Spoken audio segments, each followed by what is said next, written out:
के पहले जयपुर से एक बड़ी खबर का रुख कर रहे हैं, जहां जल जीवन मिशन योजना में फिर से भ्रष्टाचार उजागर हुआ है। सवाई माधोपुर के खंडार में मेई खुर्द गांव की निर्माणाधीन पेयजल टंकी ध्वस्त हुई। बेहद घटिया क्वालिटी की सामग्री से इस टंकी का निर्माण करवाया गया था। जांच रिपोर्ट में विभाग और ठेकेदारों के कारनामों की पोल खुल गई। चुपचाप ही पीएचईडी अधिकारियों ने पानी की टंकी को नेस्तनाबूद कर दिया है। स्थानीय लोगों ने जिला कलेक्टर को लिखित में शिकायत दी थी। अधिकारियों ने दोषी फर्म के खिलाफ कोई एक्शन नहीं लिया। इंजीनियर्स और ठेकेदारों ने ध्वस्त टंकी के सभी साक्ष्य मौके से गायब कर दिए हैं। पहले से ही फर्म द्वारा 3 साल देरी से प्रोजेक्ट पर कार्य किया जा रहा है। अब वरिष्ठ अधिकारी मामले की लीपापोती में जुटे हुए हैं। कुल मिलाकर बात करें तो लकीर को पीटने का काम अब जो अधिकारी हैं उनके द्वारा किया जा रहा है। बड़ी खबर इस वक्त राजधानी जयपुर से आप देख रहे हैं।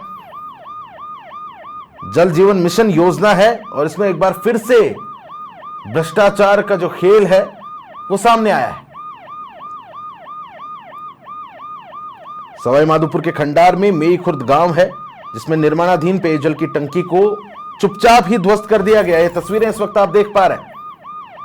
जो अधिकारी हैं अब लीपापोती में जुटे हुए हैं।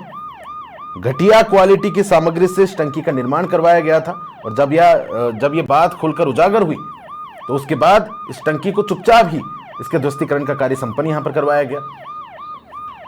मेरे वरिष्ठ सहयोगी राकेश शर्मा अधिक जानकारी के साथ फोन लाइन पर जुड़ गए। राकेश, क्या कुछ ये पूरा मामला था? चुपचाप ही टंकी निर्माण हुई और उसके बाद ध्वस्त भी करवा दिया गया।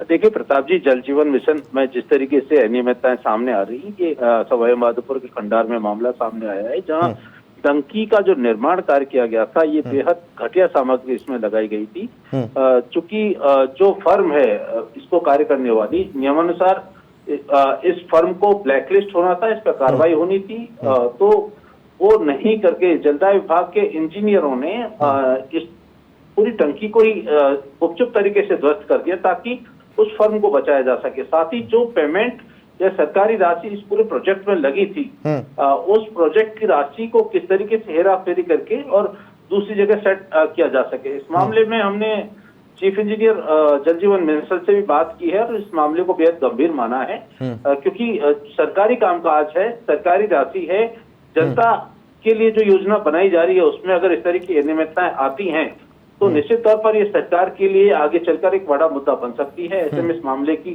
जल भवन मुख्यालय से उच्च स्तरीय जांच करने के जो है एक निर्देश भी जारी हुए हैं। अब जो संबंधित इंजीनियर और ठेकेदार हैं, उन्होंने ये जो पूरी टंकी और जो मटेरियल था इसको उठा करके और जंगलों में ऐसी जगह डाल दिया है ताकि जो जांच एजेंसियां हैं, विभाग के दूसरे अधिकारी हैं, उनको नहीं मिल सके।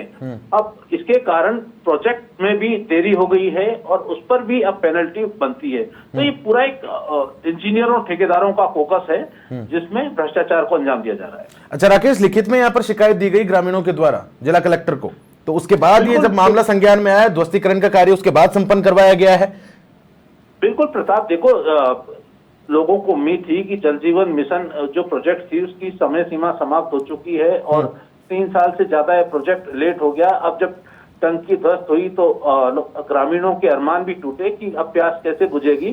तो उन्होंने कलेक्टर को शिकायती पत्र लिखा है और इसमें ये मांग की है कि जो ठेकेदार और इंजीनियरों ने गड़बड़झाला की है, तो वो टंकी अगर घटिया बनाई, उसमें सामग्री लगाई, वो स्तरहीन थी, तो इसकी जांच की जाए। साथ ही जो फर्म जो काम समय पर नहीं कर रही है उसके खिलाफ भी कार्रवाई की जाए और जिस तरीके से नेस्तनाबूद किया गया है उस पर भी सवाल उठाए गए।